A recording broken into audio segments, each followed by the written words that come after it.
Welcome to the Ask Junior Daily Judgment podcast. I'm Priya Sharma, and joining me today is Arjun Gupta. Hello, everyone. We're excited to dive into today's important judgment. But before we begin, don't forget to like, subscribe, and share our podcast if you enjoy our daily legal breakdowns. That's right. Your support helps us reach more listeners and continue providing in-depth analysis of the latest court decisions. Now, let's get started with today's cases. Our focus today is on the High Court of Delhi, specifically a judgment handed down by Justice Jasmeet Singh in the case of M. Innovative Facility Solutions Private Limited versus M. Affordable Infrastructure and Housing Projects Private Limited and Anar. This case deals with a fascinating legal question.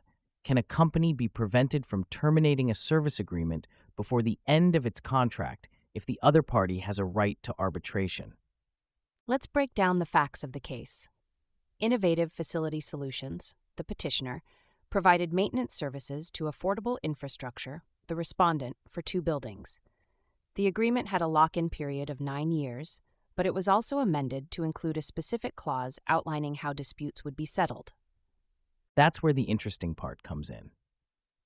The agreement stated that if a dispute arises, the parties should first try to resolve it through mutual discussions. If that fails, they'll go to arbitration. But here's the key. During arbitration, the parties agreed to maintain the status quo.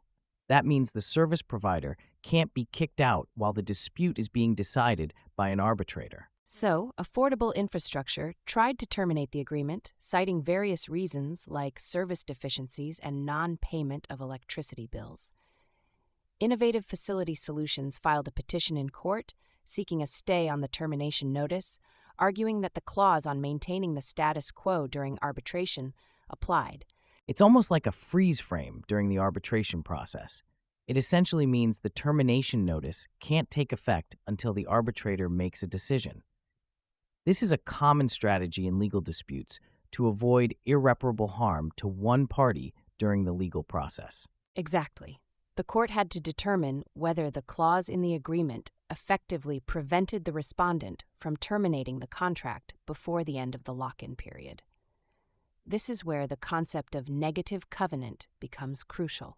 For our listeners who may not be familiar with the term, a negative covenant is a legal promise not to do something. It's like saying, I promise not to build a fence on my property. Or in this case, I promise not to terminate the agreement before arbitration is complete. The petitioner argued that the clause, along with the status quo requirement, created a negative covenant binding the respondent to maintain the agreement's current state throughout the arbitration process. Now, the respondent countered that the clause only applied to disputes related to the services provided, not to the termination of the contract itself. They also argued that the termination was justified due to the petitioner's alleged breaches. The judge in this case, Justice Jasmeet Singh, looked at previous rulings on similar issues. He cited 2 key judgments: Eptisa Servicios de Ingenieras S.L. versus National Highways and Infrastructure Development Corporation Limited, and Aegis India Consulting Engineers Private Limited versus Pawan Hans Limited. These earlier decisions established that negative covenants can be enforced, and courts can issue injunctions to prevent parties from breaching them. This is a vital tool for protecting the interests of one party while legal disputes are being resolved. The court reasoned that the agreement's language clearly intended to maintain the status quo during the arbitration process. It didn't specify that the status quo only applied to the services, meaning the respondent was bound by the negative covenant. Essentially, the court recognized the agreement's intention to ensure that the parties continued to operate under the contract while the arbitrator decided the dispute. This promotes a fair and orderly dispute resolution process.